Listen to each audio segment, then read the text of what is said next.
What will happen to Donald Trump if 5,000 churches openly resist his policies?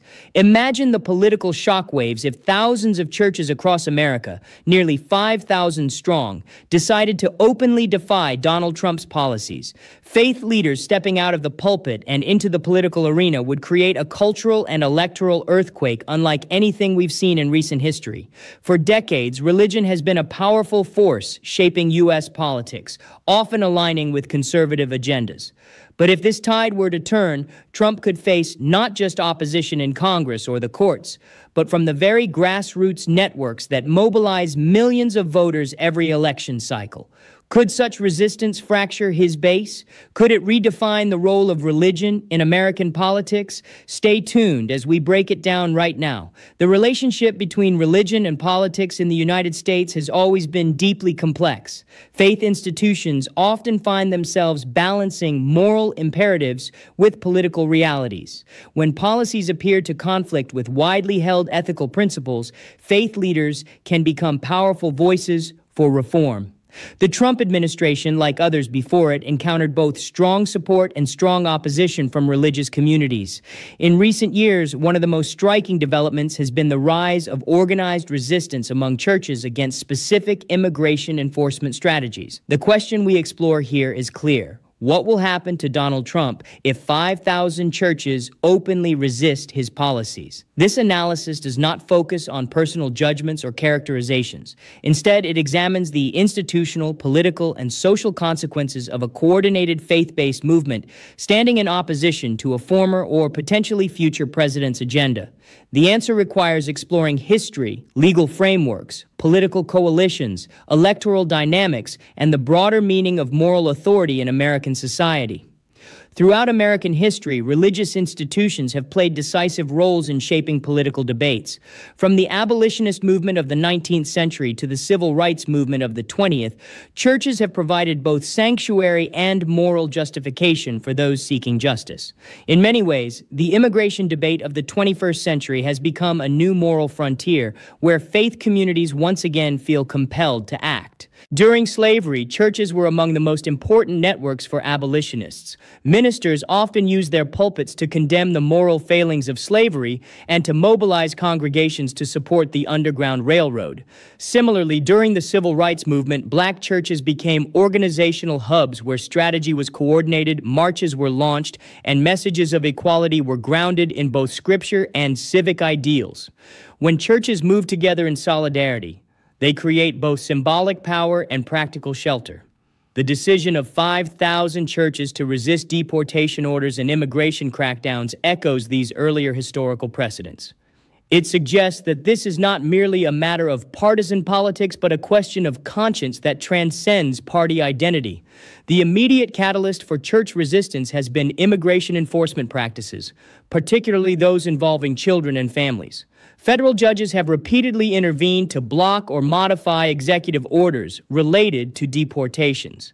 In the transcript that frames this discussion, we hear about flights of children being turned around midair because courts intervened to prevent deportation.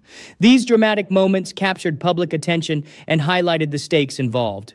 For many churches, the image of unaccompanied children placed on planes for deportation was simply irreconcilable with religious teachings about compassion, hospitality, and the protection of the vulnerable.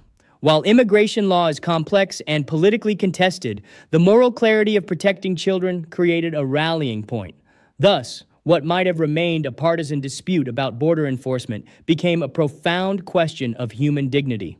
Trump himself has often framed immigration in terms of law, order, and national security. His supporters argue that enforcing immigration laws is essential for sovereignty and safety. His critics, however, argue that the administration's enforcement style has been unnecessarily punitive and dehumanizing. Churches entering this debate have shifted the frame by emphasizing moral duty over legal technicalities. The figure of 5,000 churches is significant. In practical terms, this represents hundreds of thousands of congregants, volunteers, and community leaders. More importantly, it represents a broad ecumenical coalition, cutting across denominations and traditions. While evangelical support for Trump has been strong in national polling, there exists a growing countercurrent within faith communities. This resistance movement is not limited to liberal denominations. It includes segments of evangelical and Catholic communities who feel alienated by the political alignment of their leaders with partisan power.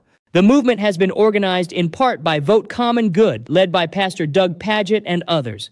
Their goal is not merely electoral, but cultural, to remind people of faith that their tradition calls them to compassion, justice, and solidarity with marginalized groups. This kind of mobilization is strategic. By offering toolkits, legal resources, and organizing networks, they provide congregations with practical ways to engage.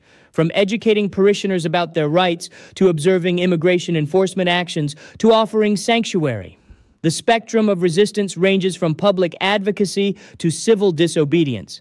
Some churches limit their involvement to raising awareness. Others go further by providing physical sanctuary to undocumented immigrants, reviving a tradition seen during the 1980s sanctuary movement for Central American refugees.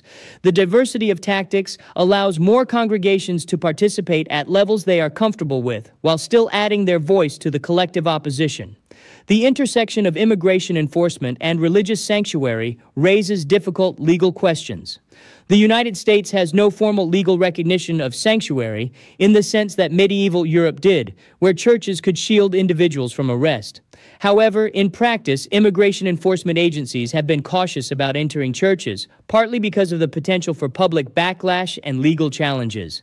If thousands of churches simultaneously assert sanctuary, this creates a logistical and legal dilemma for enforcement agencies. It becomes practically impossible to carry out widespread deportations without risking public confrontation. The judiciary also plays a role. Federal judges can block executive actions if they are deemed unconstitutional or unlawful. Thus, church resistance adds moral weight to legal challenges already underway in the courts. For Trump, the legal implications are twofold. First, his administration, if in office, would face operational barriers in implementing its immigration agenda. Second, church resistance could fuel litigation that challenges the constitutionality of executive actions, potentially constraining presidential power in future administrations. Politically, the resistance of 5,000 churches could have significant electoral implications. Trump has long relied on strong support from evangelical Christians, who formed a crucial part of his winning coalition in 2016. If even a small fraction of these voters begin to question their allegiance because of church-based opposition, it could shift electoral margins in key states. It is important to note that religious voters are not monolithic. While white evangelical Protestants have strongly supported Trump, other Christian groups such as Black Protestants, Hispanic Catholics, and mainline Protestants have often opposed him. A united church resistance movement, especially one that emphasizes shared moral values across denominations, could weaken Trump's ability to frame himself as the defender of Christian America. Furthermore, church resistance reframes the political conversation. Instead of being about abstract policy debates, it becomes about moral identity. As Pastor Pagitt explained, voters want to feel like they are the good guys. If Trump's policies are associated with cruelty toward children and families, some voters may experience cognitive dissonance, making them less likely to support him enthusiastically. Beyond electoral politics, church resistance shapes the cultural narrative of the nation. When large numbers of congregations publicly reject government policies, they normalize dissent and give ordinary citizens permission to question authority. This dynamic was evident during the civil rights movement, where churches created safe spaces for organizing and inspired broader cultural change. The cultural impact of church resistance against Trump's immigration policies may be similarly profound. It signals that morality cannot be reduced to partisan talking points. It insists that compassion for children and families transcends political ideology. Over time, this may help shift national attitudes toward immigration, making punitive enforcement less socially socially acceptable. For Trump, personally, this cultural shift could erode his image as a leader aligned with religious America. While many evangelical leaders continue to support him, the visible defection of thousands of churches undermines that claim.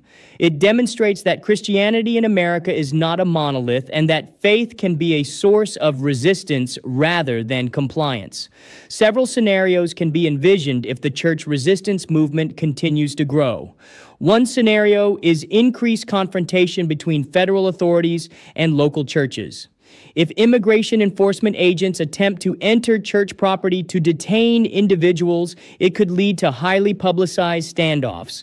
Such confrontations would likely generate sympathy for the churches and further delegitimize enforcement efforts. Another scenario is electoral realignment. If church resistance persuades a meaningful portion of evangelical or Catholic voters to reconsider their political loyalties, it could shift the balance in closely contested states. Even a small change in turnout or support levels could have large consequences in the Electoral College. A third scenario is institutional reform. Sustained resistance could pressure future administrations, whether Trump-led or not, to adopt more humane immigration policies. Churches, by leveraging their moral authority, could help set new norms for how the nation treats migrants and refugees. In each scenario, the common thread is that Trump's ability to control the narrative and maintain his coalition would be significantly challenged by a united front of religious opposition. The resistance of 5,000 churches raises broader questions about the role of civil society in a democracy. In times when government actions are perceived as unjust, non-governmental institutions, such as churches, universities, and advocacy groups, often become sites of moral counterbalance. This dynamic is essential for maintaining democratic accountability. For American democracy, church resistance demonstrates that religious freedom is not only about protecting worship practices, but also about protecting the ability of faith communities to speak out on public issues. It illustrates the strength of pluralism. The same constitutional principles that allow some churches to support Trump also allow others to resist him. This diversity of voices is a safeguard against authoritarianism. For Trump, this means that his policies cannot be implemented in a vacuum. They must contend with the organized moral force of millions of citizens whose loyalty is not primarily to political leaders, but to faith-based values. So, what will happen to Donald Trump if 5,000 churches openly resist his policies? The answer is multi-layered. Legally, his immigration agenda would face greater obstacles. Politically, his electoral coalition could fracture at the margins, potentially altering outcomes in close races. Socially, his image as the champion of Christian America would be contested. Culturally, the nation's conversation about morality and immigration would be reshaped. The deeper lesson is that in a democracy, power is never absolute. Even presidents must answer to courts, to voters, and to the moral conscience of civil society. When 5,000 churches raise their voices, they remind the nation that political authority is not the final word. Faith communities, by acting in solidarity, can change not only policies, but also the moral imagination of the country. Trump, like any political leader, cannot ignore this reality. If these churches continue to stand together, they will not only shape the future of immigration policy, but also reaffirm the enduring principle that moral conviction, when joined with collective action, can alter the course of history.